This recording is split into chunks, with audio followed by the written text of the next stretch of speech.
जान लड़ाना है, कैंगरूज को हराना है। वर्ल्ड कप के अहम मैच में आज पाकिस्तान और ऑस्ट्रेलिया का टाकरा होगा। शाहीन अफरीदी, अब्दुल्ला शफीक, सलमान आगा और जमान खान सेहतयाब हो गए। कौमी टीम ने बेंगलुरु में मैच के लिए भरपूर प्रैक्टिस की। मैच पाकिस्तानी वक्त के मुताबिक दिन 1:30 बजे शुरू होगा। दोनों टीमों की वर्ल्ड कप में पोजीशन के लिए मैच इंतहाई अहम है। मोहम्मद रिजवान कहते हैं कैंगरूज से मुकाबले के लिए बेहतरीन कारकर्दगी दिखाना होगी।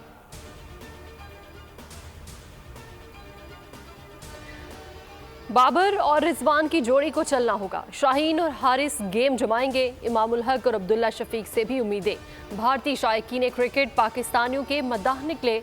ऑस्ट्रेलिया के साथ मुकाबले में पाकिस्तान की हिमायत का ऐलान। बोल न्यूज से गुफ्तगू में कौमी टीम को मशवरे भी दिए। नवाज शरीफ वापस आकर मुल्क के तमाम मसाइल हल करेंगे। कायद आएगा और तमाम कामों को दोबारा शुरू करेगा। साबिक वजीर आजम शहबाज शरीफ का पार्टी तराने की लॉन्चिंग तकरीब से खिताब। कहा, सबसे बड़ा इस्तकबाल करके नवाज शरीफ का मान रखना है। नवाज शरीफ मुल्क की तरक्की वापस लेकर आएगा। लहू गरमा देने वाला पार्टी तराना पेश करने पर मरियम नवाज को मुबारकबाद पेश की।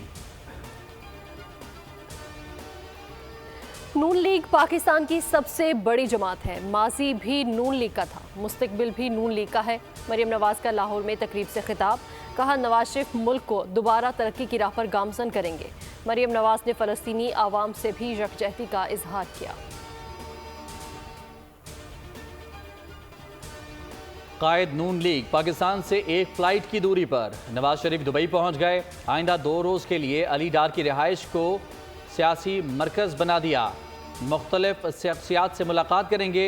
हफ्ते को खुसूसी तैयारे में दुबई से इस्लामाबाद और फिर लाहौर पहुंचेंगे। मीनार पाकिस्तान पर जलसे से खिताब में सियासी लाहे अमल का ऐलान करेंगे।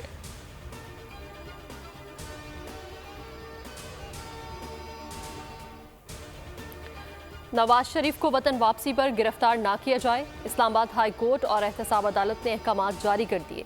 दोनों अदालतों में नवाज शरीफ की 24 अक्टूबर तक हिफाजती जमानत मंजूर हो गई। नवाज शरीफ के वकला ने दलाइल दिए थे कि नवाज शरीफ खुद अदालत में पेश होना चाहते हैं, इसलिए गिरफ्तारी की जरूरत ही नहीं। नैब प्रोसिक्यूटर ने भी मौक़िफ़ दोहराया कि उन्हें जमानत पर कोई एतराज़ नहीं।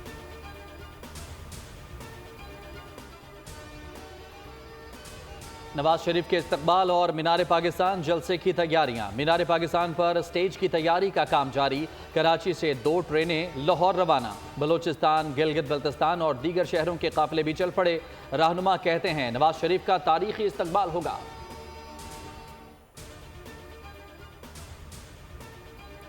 चेयरमैन पीटीआई के खिलाफ तौहीन इलेक्शन कमीशन केसेस समाअत के लिए मुकर्रर। असद उमर और फवाद चौधरी के खिलाफ भी केसेस समाअत के लिए मुकर्रर। इलेक्शन कमीशन का 4 रुकनी बेंच 24 अक्टूबर को केसेस पर समाअत करेगा। चेयरमैन पीटीआई असद उमर और फवाद चौधरी पर फर्दे जुर्म आयद होगी। तीनों रहनुमाओं को ज़ाती हैसियत में पेश होने की हिदायत। शुमाली और जनूबी वजीरिस्तान में सिक्योरिटी फोर्सेस का ऑपरेशन घड़ियोम में झड़प। मतलूब दहशतगर्द सरगुना हजरत जमान और खाबरे समेत 6 दहशतगर्द हलाक। पाक फौज के 3 सपूत भी शहीद। शोहदा में लांस नायक तबस्सुमुल हक, सिपाही नईम अख्तर और अब्दुल हमीद शामिल। जनूबी वजीरिस्तान में ऑपरेशन के दौरान सिपाही फरमान अली शहीद हो गए। ISPR के मुताबिक बहादुर जवानों की कुर्बानियां हमारे आज़म को मजीद मजबूत करती हैं।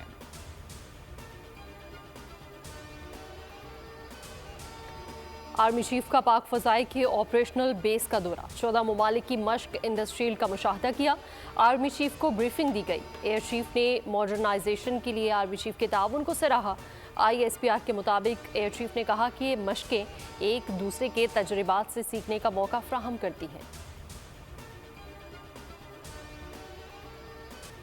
इसराइल की ढिठाई और बेशर्मी बरकरार। एक बार फिर अस्पताल को निशाना बना दिया। अल-कुद्स अस्पताल पर 2 मिसाइल गिरे। वस्ती गजा में 3 मंजिला इमारत मिसाइल हमले में तबाह। ताज़ा इसराइली हमलों में 7 फ़लस्तीनी शहीद। 24 घंटों में मजीद 72 शहादतों के बाद शोहदा की तादाद 3800 तक जा पहुंची। 13,000 से जायद जख्मी हैं। वाशिंगटन DC की सरकारी इमारत में 500 से जायद यहूदियों का एहतजाज। गजा में फौरी जंग बंदी का मुतालबा। मुजाहिरीन ने आज़ाद फ़लस्तीन और सीज़ फायर के नारे लगाए। पुलिस ने कई मुजाहिरीन को गिरफ्तार कर लिया।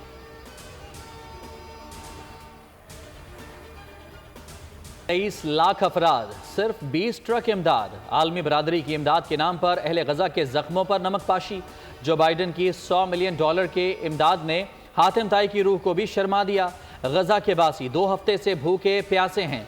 जख्मी दवाएं न मिलने पर दम तोड़ रहे हैं। भूख से बिलखते बच्चे दुनिया से सवाल पूछते हैं, क्या दुनिया का ये एहसान अजीम दुखों के मदावे के लिए काफी होगा? इजरायली बमबारी ने गजा को मलबे का ढेर बना डाला। अक़वाम मुत्तहिदा के मुताबिक इंफ्रास्ट्रक्चर को बुरी तरह नुकसान पहुंचा। गजा में 25% इमारतें, 98,000 से ज़ायद रिहायशी यूनिट तबाह हो चुके। गजा में सेहत की सहूलियात पर 59 हमलों के सबूत मौजूद हैं। 17 अस्पतालों और एम्बुलेंसेस को निशाना बनाया गया। सेहत मराकज़ पर हमलों में 491 अफराद शहीद हुए। 170 तालीमी इदारों पर भी बम बरसाए गए।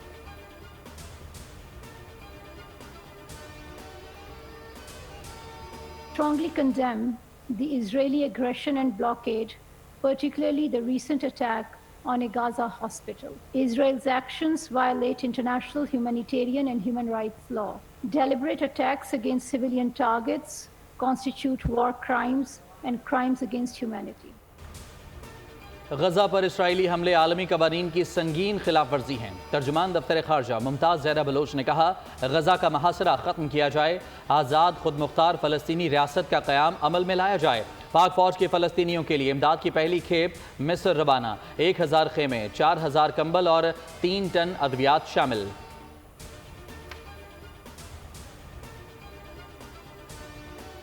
गजा में अस्पताल पर हमले से मुतालिक इजरायली झूठ बेनकाब। अस्पताल के निगरान आर्च बिशप ने राज फाश कर दिया। कहा, इजरायली फौज मुसलसल 3 रोज तक अस्पताल खाली करने की वार्निंग और हमले की धमकी देती रही। आर्च बिशप ने कहा कि इजराइल ने हफ्ता, इतवार, पीर मुसलसल 3 रोज तक हमें वार्निंग भेजी कि अस्पताल को हिट किया जाएगा। भारत ने बांग्लादेश को 7 विकेटों से हरा दिया।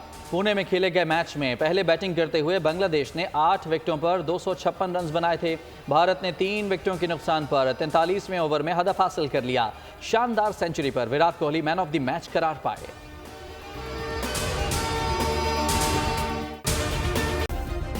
सब्सक्राइब करें और बेल दबाएं ताकि कोई खबर रह न जाए।